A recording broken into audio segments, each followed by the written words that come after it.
Terima kasih saudara, masih di Sapa Kapal. Kita akan lanjutkan lagi perbincangan di pagi hari ini dengan Pak Ardono. Pak Ardono, kalau tadi kita berbicara tentang penyeberangan sungai, bagaimana ini Pak tentang penyeberangan sungai di Kalimantan Selatan ini? Setahu saya ya, saya belum.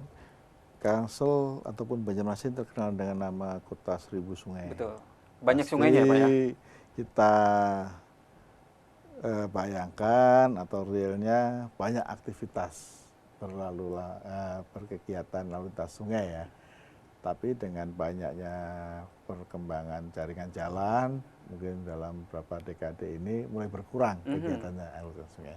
Tapi untuk lokasi-lokasi yang strategis dan historis mesti pasar lima, dermaga lama yang memang dulu pusat-pusat kegiatan sungai itu masih hidup. Walaupun hidup, ya?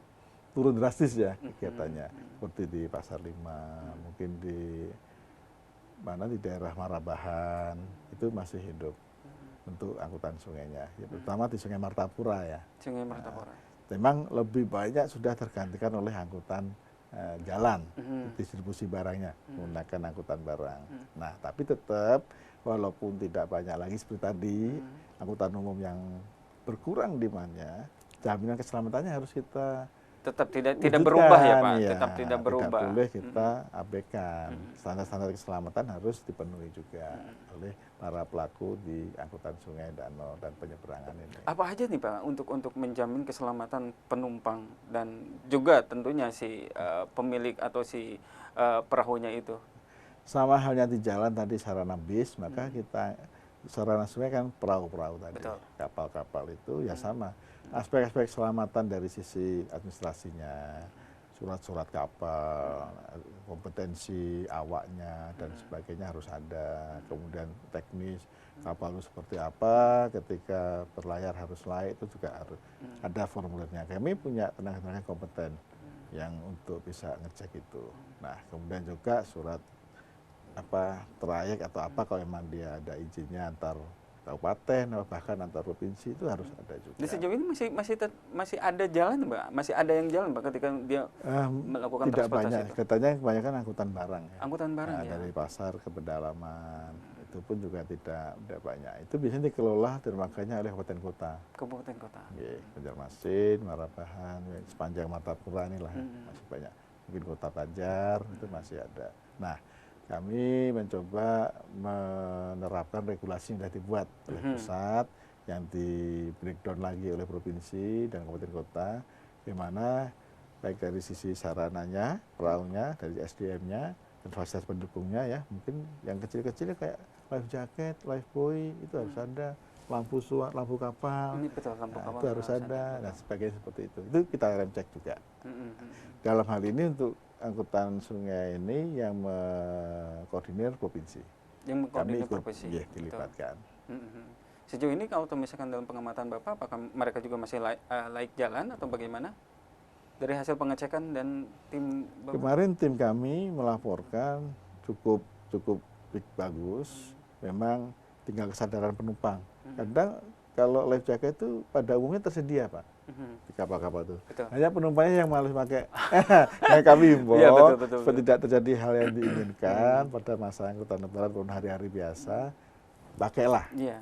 Kurang sadar tentang keselamatannya Pak ya Pak? Ya, padahal itu sangat penting juga. Sangat penting. Ya. Termasuk juga kalau ini di Balai Pengelolaan Transportasi Darat ini termasuk juga untuk tarif ya Pak ya? Kalau tarif itu biasanya pusat Pak. Langsung pusat? Tapi di pusat sana kami mengawasi pelaksanaannya seperti apa. Memang untuk tarif angkutan jalan itu biasanya yang tarif ekonomi yang diatur. Tarif ekonomi yang diatur? Per kilometernya sesuai jaraknya dan lokasinya mungkin Pulau Jawa, Sumatera, Kalimantan. Ada batas bawah dan batas atas ya, mungkin ya? Seperti itu. Tapi itu sudah standar sih, nggak ada masalah kalau tarif. Insya Allah nggak ada terjadi kenaikan yang signifikan. Oke Pak. Ini Pak terkait dengan tadi penyeberangan juga sudah, kemudian untuk transportasi darat khususnya bis juga sudah. Ada lagi yang mungkin dari sisi jalan atau dari infrastruktur terminal yang ini harusnya di-up untuk bisa meningkatkan pelayanan kenyamanan pada si penumpang. Daerah mana Pak? Apakah ada melakukan seperti itu? Jadi kita Provinsi Kalsel ini punya terminal tipe A, tapi hanya satu, baru satu, terminal Gambut Barakat Betul. di kilometer 17. Dulu dibangun oleh Kabupaten Banjar tahun 2012, kemudian tahun 2014 terbit Undang-Undang Nomor 23 tahun Nomor 23 tahun 2014 tentang pemerintahan daerah. Itu pengelolaannya menjadi kewenangan pusat, berarti diserahkan dari daerah ke pusat.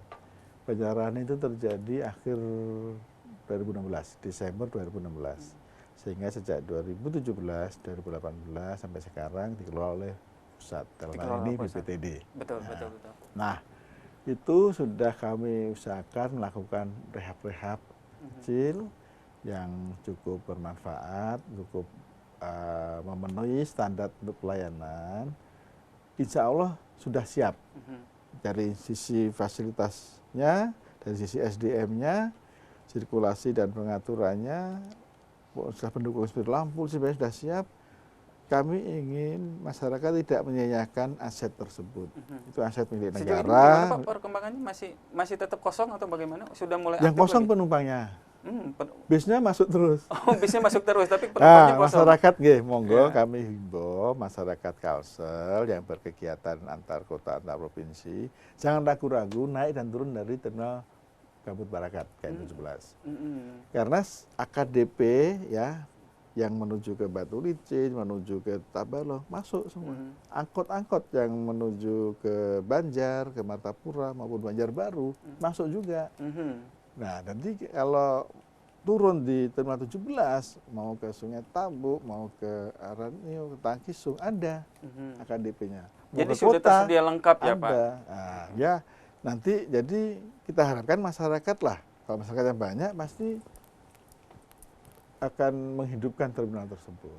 Nah, ada itu Pak, terminal. Oke, ada 1 menit Pak untuk statement closing atau closing statement untuk para penumpang, calon penumpang dalam perayaan Idul Fitri ini itu seperti apa Pak? Khususnya untuk keselamatannya Pak.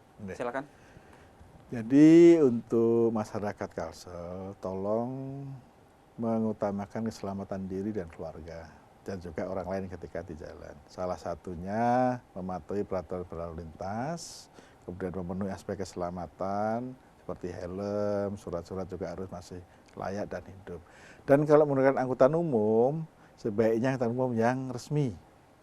Karena semua terjamin di situ. Bisnya layak jalan, pengemudinya sudah pasti SIM umum, kemudian tarifnya juga jelas, asal tujuannya jelas, perusahaannya jelas, dan pasti asuransi jasa rajanya tercover. Nah kalau ilegal, itu perusahaannya nggak jelas. SIM-nya belum tentu SIM umum.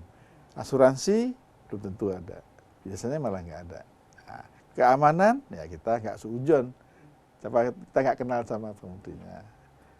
Nah, angkutan ilegal seperti itu. Identitasnya juga perusahaan atau perorangan kadang mau nanya nggak jelas. Nah, kalau angkutan umum PO apa? Misalnya PO Samarinda, Pulau Indah dan sebagainya itu jelas. Ada apa-apa langsung. Dan pemerintah selalu memberikan tadi pengawasan dan pembinaan supaya layak dan memberi kenyamanan pada masyarakat. Iya, baik. Utamanya itu selektif ya Pak untuk transportasi ini. Baik, terima kasih saudara telah menyaksikan di Sapa Kalsel. Kita akan lanjutkan lagi di episode berikutnya. Sampai jumpa.